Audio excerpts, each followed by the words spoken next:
Alerta en C5N, terminó el peritaje que tiene como intención determinar si restos encontrados en 16 bolsas en un basural de Pilar son restos humanos pertenecientes al matrimonio asesinado por sus hijos. En el lugar, con los detalles, Claudia Salto.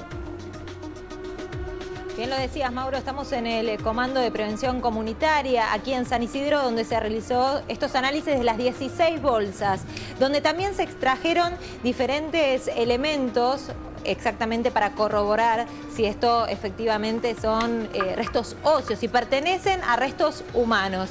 Y además, posteriormente, para realizar y cotejar respecto a si pertenecen o no a este matrimonio presuntamente asesinado por sus hijastros, su hijo y su hijastra.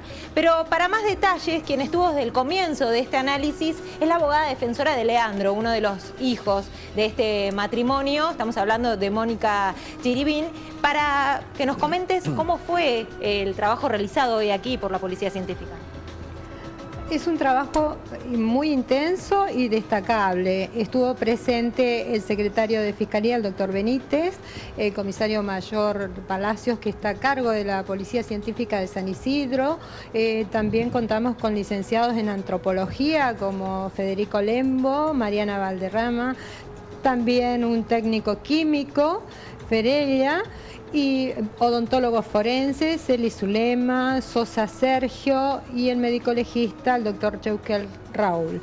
Esto es muy importante destacar porque esto da la pauta de la seriedad de la pericia.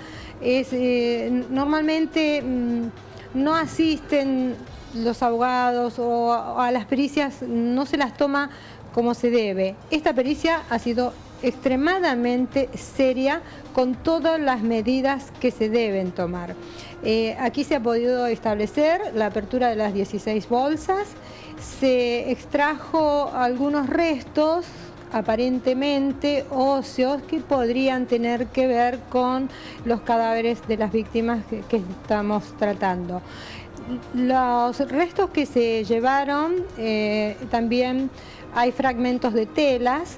Todo eso va a ser analizado en La Plata como corresponde y peritado. Es decir que este es el primer tramo de la pericia. Aquí lo que se ha hecho es pasarlo por un tamiz a todas las bolsas y se ha descartado lo que es elemento importante a la causa. Esto podría decir... Se está escuchando el abogado. Gracias, muchas gracias. ¿Cómo le va, doctora? Soy Guillermo Favale. Esto quiere decir que hay que esperar análisis, obviamente, pero inicialmente podría haber restos de huesos y de telas que después deberán certificarse si corresponden a las víctimas o no. Pero voy a serle sincero, quedé muy impresionado por sus declaraciones el último fin de semana en el programa con Nicolás Magaldi, cuando usted habló de canibalismo, o por lo menos que le había contado a su cliente alguna situación de canibalismo. ¿Esto es realmente así?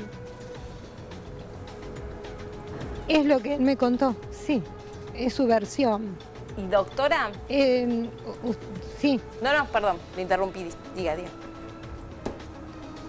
No, digo que eso surgió de una entrevista que mantuve con él, reja de por medio y de 1 hora la entrevista. No es lo mismo que las entrevistas que se tienen en una unidad penitenciaria donde hay otro tipo de acercamiento. Es muy difícil en una comisaría lograr que el detenido se relaje y hable. Este chico se pudo relajar, pudo hablar, me pudo contar las cosas que él siente, piensa y cree que son las correctas. ¿Por qué mató? Él tiene cosas muy serias desde su infancia. Él habla de odios, de temores, de rencores, de venganza. Muchos sentimientos encontrados hay ahí. Es una patología muy, muy severa. Y yo diría, cuando los idóneos se expidan sobre esto, van a poder determinar qué tipo de trastorno de personalidad tiene. Mire, bueno, usted está hablando de trastorno de personalidad y usted contaba con lujo de detalles el sábado y recién también que lo hacía a través de una reja, ese diálogo donde él se relaja y le cuenta detalles que obviamente a usted la deben haber sorprendido. Y uno no puede dejar de imaginarse esa escena como de película, ¿no? Alguien que está contando con absoluta normalidad una situación que a otros obviamente lo pondría con todas las alarmas prendidas. Y lo que a usted le contó, por lo que usted dice, es con lujo de detalles cómo se produjo el doble crimen. En cierto modo, y lo cuenta fraccionado, él no hace un relato desde el primer día hasta el último. Usted tiene que entender que es una entrevista que hay que llevarlo muy despacio para que él pueda hablar. No puedo decirle cómo lo hiciste, qué hiciste, no es así como es. Las entrevistas nuestras tienen que entrar en confianza, tiene que relajarse, entonces por ahí me va a contar las cosas de acuerdo a su modo, o sea, lo que a él le parezca importante, y tal vez no me cuente lo más importante para la sociedad o para quien me esté en este momento preguntándose cómo lo hizo. Él me cuenta lo que siente. Él siente que fue agredido, que durante su infancia tuvo hechos traumáticos y bueno, contó lo que sentía. Y la impresión que me dio es que tiene un trastorno de personalidad, lo que le dije recién. ¿Sintió placer al matar?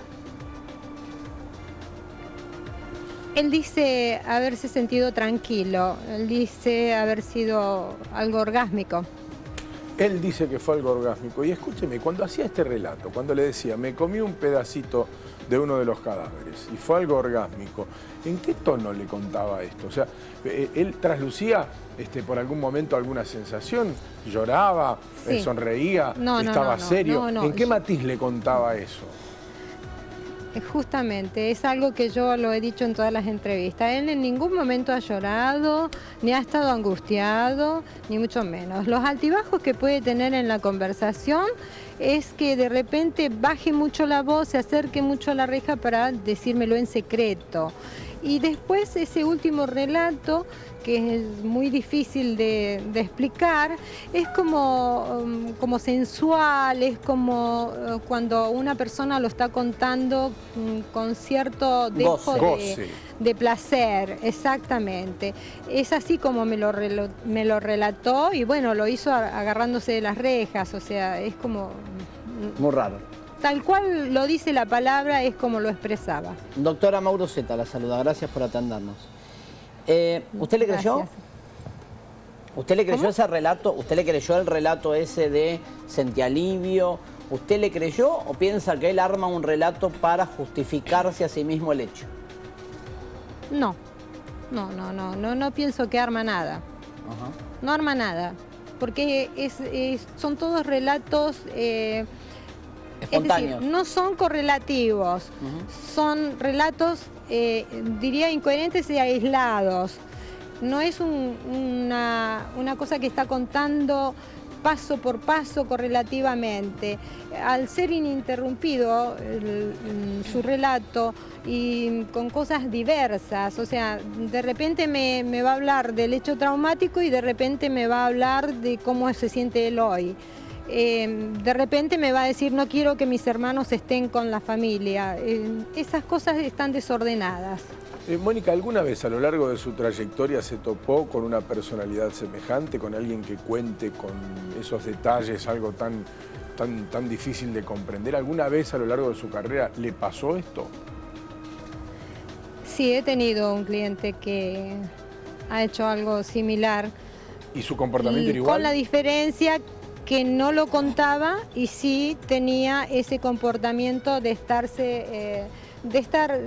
sonriendo, de no sentir culpa, de negar ciertos hechos, pero sí, he tenido, actualmente está detenido. Mónica, una persona que hizo algo similar. A todos nos impactó muchísimo esta confesión que le hace entre las rejas del calabozo. Y usted, cuando se lo cuenta el programa de Nicolás Magaldi, dice, como no lo logré, me comí un pedacito, o una frase similar. ¿Por qué cree usted, si ahora la puede reproducir en la frase, él le confiesa o le cuenta en el calabozo que se comió un pedacito de su víctima? Porque en esa conversación tan relajada se entra en confianza.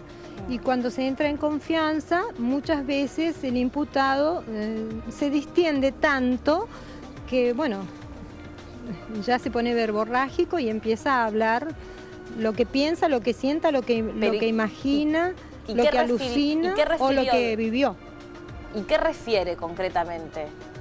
¿Qué hizo? ¿Qué hizo? ¿Cocinó? ¿Qué hizo con esos restos? Algo de cocinar, sí. Él dice que tenía algo preparado, que llegaron justo, que había carne preparada. Dice qué referencia, o sea, con qué se asemeja la carne, porque yo le pregunto si es parecida a tal carne u otra, cómo es. Lo tengo que llevar, lamentablemente, a esa conversación. Esto lo hará mucho mejor un psiquiatra, claro, un perito, lo hará excelente. Pero yo, ¿por qué humildemente, se come? ¿Pero por qué come un pedazo de su víctima? ¿Qué dice él? ¿Por qué lo hace? Es muy impresionante. Yo no le pregunto por qué. ¿Por qué no? Es muy impresionante, pero yo no se lo pregunto. ¿Él sabe, doctora, que su mujer lo mandó al frente? ¿Él sabe sí, que sabe. Karen en la confesión sí, lo hace responsable único de todo a él?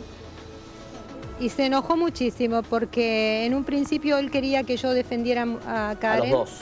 Y cuando le expliqué que no podía hacerlo porque había intereses contrapuestos, le expliqué las razones de la declaración de su esposa y él se enojó bastante. Ahí tuvo una reacción bastante difícil, ¿no? Porque me costó tranquilizarlo. ¿Sintió una traición? Explicarle que no importa.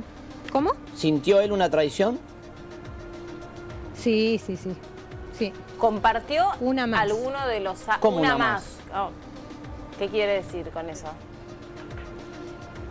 Que él siente que siempre está traicionado, que siempre está maltratado, que siempre a él lo estigmatizan, siempre se siente vulnerable, su autoestima es muy baja, como les había contado antes. Y por lo que dice usted, es autoestima baja y un poco paranoide al mismo tiempo.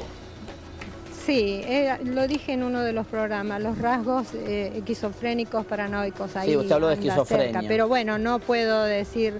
No puedo decir usted no exactamente puede hacer qué la evaluación hasta que no lo vea un psiquiatra. Claro, no, para nada. Yo simplemente, lo repito, es una apreciación muy humilde que puede dar un abogado después de una entrevista con una persona que no conoce y que lo ve una sola vez. Doctora, ¿le contó Leandro si compartió alguno de estos hábitos con su mujer, con Karen?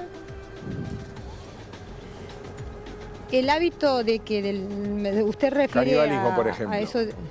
No me contó eso, simplemente me dijo que ella estaba muy contenta con todo, que estaba conforme. ¿Contenta? Yo le pregunté, ¿y cómo estaba ella? ¿Lloraba? ¿Estaba mal? No, me dijo, ella estaba contenta, ella estaba tranquila porque, bueno, estábamos bien, ya estaba contenta. Y yo le dije, ¿cómo? ¿Y qué es contenta? Sí, ella salió, me dijo, como yo me quedé con los chicos, ella salía. Habla de una pareja muy especial, ¿no? Y sí, la palabra alivio por parte de él y contenta ella con lo que pasó, revela por lo menos algo atípico, ¿no? Para la razón, por lo menos. Esas palabras que usted usa, doctora, que le refiere a su cliente, que se siente aliviado con lo que hizo y que Karen, su mujer, está contenta cuando acaban de matar cada uno, sí. Nos ponemos en una cuestión cronológica, cada uno mató a su padre o a su madre y a la vez a su padrastro o madrastra. Por eso estamos impresionados con esta tranquilidad con la que cuentan haber cometido esta masacre, ¿no? No se olvide, Mauro, que esto es lo que Leandro manifiesta en la entrevista. Habría que ver qué dice cuando le hagan una pericia, habría que ver cómo va a través de los días diciendo las cosas, ¿no? También consideremos que él en este momento está con un problema de salud muy serio y bueno, por ejemplo, está aislado, es un chico que no tiene fuerzas, hay que analizar mucho el tema de la fuerza, es un chico que tiene dificultades para desplazarse, una colostomía de 3 intervenciones quirúrgicas, 3 meses internado. Tiene medicación psiquiátrica. ¿Tiene medicación psiquiátrica? ¿Ya tenía de antes? Sí, de antes. Sí. ¿Medicado con qué o para qué? No le puedo decir con qué porque no lo sé, no. yo le puedo decir que hoy por hoy está tomando una medicación que ayer justamente traté de que se consiguiera, que es tramadol, que tiene que ver con el problema del colon. Ah. Para sus problemas físicos. Que digamos. es bastante seria la enfermedad, o sea, la parte física, ¿no? La parte fisiológica. Sí.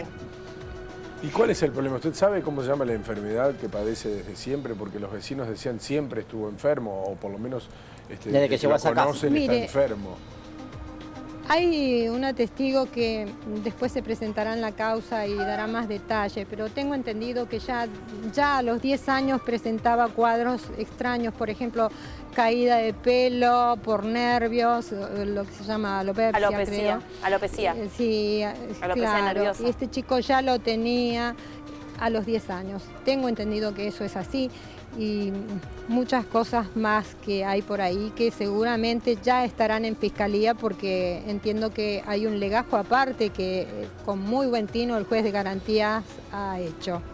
Doctora, ¿le pudo decir o poner en palabras a quién veía o a quién creía ver él cuando estaba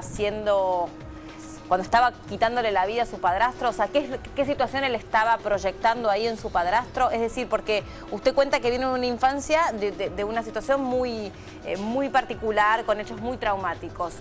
¿Acaso él colocó en ese padrastro figuras de otros hombres de su vida?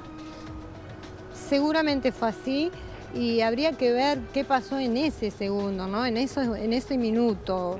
O en esos minutos, vaya a saber cuánto tardó. Habría que ver qué se le representó en su psiquis. Él me hablaba de sus padrastros y como varios. Y sí también me habla de que él tiene pérdida de memoria. O sea que habría que ver si no estuvo en un estado crepuscular. No sé, realmente eso lo va a determinar un perito. Mónica, gracias por habernos atendido.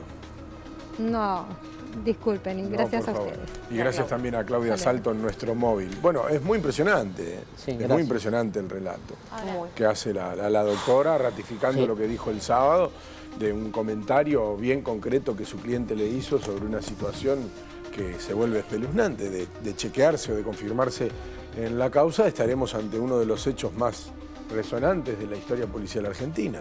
Sin dudas, y no salimos del asombro. En un rato... Ella todo el tiempo habla de patología y de trastornos de la personalidad. Sí, hay que demostrarlo. Hay que ver qué dicen los psiquiatras, ¿no? Los peritos psiquiátricos. Y de abuso habla. 2 minutos dura la pausa, no se vayan que ya venimos.